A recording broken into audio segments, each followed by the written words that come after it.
சென்னை சைதாப்பேட்டில் இருக்கிற அரசு கலை மற்றும் அறிவியல் கல்லூரிகளில் பயிலும் மாணவர்கள் பயன்பெறும் விதமா MC ராஜா சமூக நீதி மாணவர்கள் விடுதி செயல்பட்டு வருது.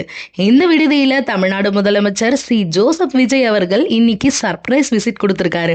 பழைய கட்டிடம் இடிக்கப்பட்டு புதிதா 10 தளம் கொண்ட விடுதியா 44 கோடி செலவுல கடந்த திமுக ஆட்சியில இந்த விடுதி கட்டப்பட்டது. லிப்ட் உள்ளிட்ட பல நவீன வசதிகளும் இந்த விடுதியில ஏற்படுத்தப்பட்டிருக்கு. இருந்தாலும் இந்த விடுதியில குடிநீர் பிரச்சனை, தரமற்ற உணவு வழங்குதல், அது மட்டும் இல்லாம பணியாளர் பற்றாக்குறை உள்ளிட்ட பல பிரச்சனைகள் இருக்கிறதா மாணவர்கள் தரப்புல கூறப்பட்டு வந்துட்டு இருந்தது. இந்த சூழல்ல தான் முதலமைச்சர் விஜய் அவர்கள் முன்னறிவிப்பு எதுவுமே இல்லாம அங்க திடீர்னு சென்று ஆய்வு மேற்கொண்டிருக்காரு. ஆய்வின் போது விடுதியின் அடிப்படை வசதிகளை ஆராய்ந்த அவரு அங்கு தங்கியிருக்கும் மாணவர்களிடம் விடுதியில உள்ள குறைகளை கேட்டறிஞ்சிருக்காரு. அப்போ மாணவர்கள் மற்றும் மாணவர் சங்க நிர்வாகிகள் தரப்புல பல்வேறு கோரிக்கைகளும் அவர்கிட்ட வைக்கப்பட்டிருக்கு.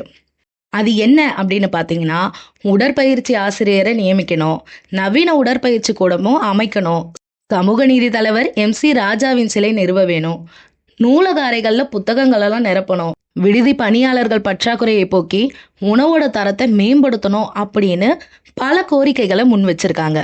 யாருமே எதிர்பார்க்காத நேரத்துல வேட்டி சட்டையோட அதிரடியா களமிறங்கிய விஜய் அவர்கள் இவங்களோட எல்லா கோரிக்கைகளையும் கேட்டு விரைவில் பரிசீலிச்சு நிறைவேற்றப்படும் அப்படின்னு உறுதியளிச்சிருக்காரு.